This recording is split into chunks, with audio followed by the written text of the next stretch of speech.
hottest dancers. Club LA, the latest music. Experience the action at the place where it never stops. Let Club LA bring the action to you. Located east of the Brook Hill Fountain at 88th and Wadsworth in Denver. It's Club LA. Yep, that's him. Absolutely, that's him.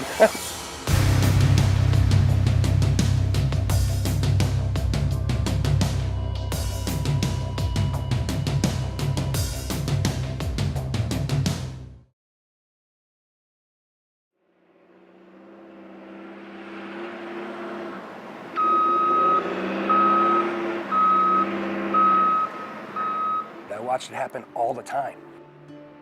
You know, we would get a new arcade game down at the arcade, and all he would do is sit down, and next thing you know, he was great at it within hours, you know, or sometimes not even took that long. My name is Louis Junta, and one time I was roommates with Tom.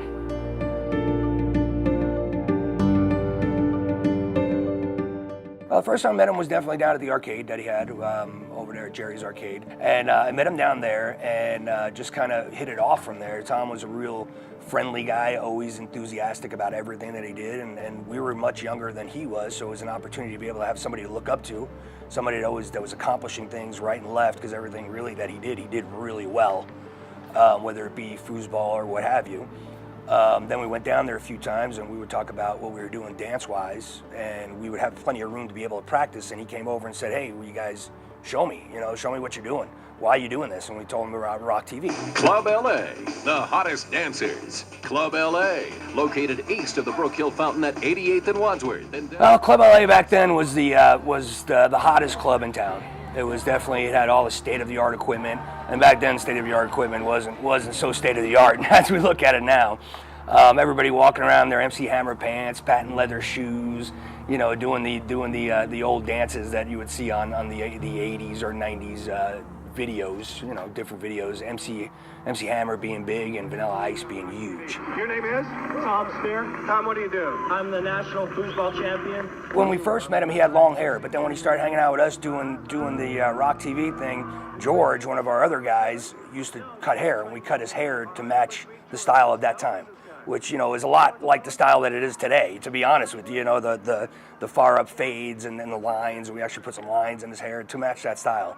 And then we took him out shopping to merry-go-round and got the Z Cavaricis and the IOU sweatshirts and all that kind of stuff. And he said, can you give me a few lessons? It didn't take a few lessons. It took an hour. And next thing you know, Tom was on his way, and he was dancing just like all of us younger kids were doing. You know, and he had a few years on us, but he had all the moves and all the beats down, and he just continued to make it better and better every week. Everybody in my house. But yeah, that's him. In fact, that's my sweatshirt that he's wearing. That time he didn't really have the clothes that fit in with the style that we needed for the show, and so we did whatever we had to do to piece it together, and that's one of my sweatshirts right there. Funny, huh? Because later on we washed it by accident and ended up turning pink, like a bright pink, because it was washed with something red.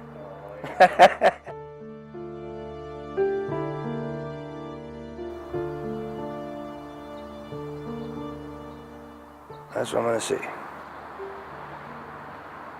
Wow.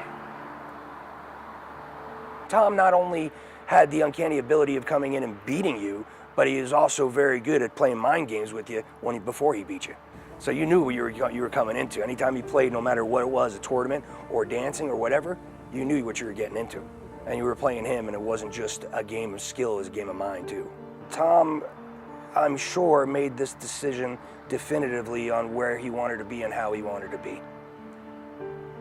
There's something behind all of this. I mean, everything that you see in that picture, he's very methodical, so everything you see that's on that bike probably has its place and works for him completely. And I think it's important for people in the community to know what sort of person he is and was. He had a lot to do with the Colorado invasion of foosball. I mean, Colorado's always been on top of foosball. Very similar to bodybuilding. Colorado's always been on top of bodybuilding. And he always embraced both of those. Knowing what that story is and getting it out there to people, I think can make a good significance and make people see him differently.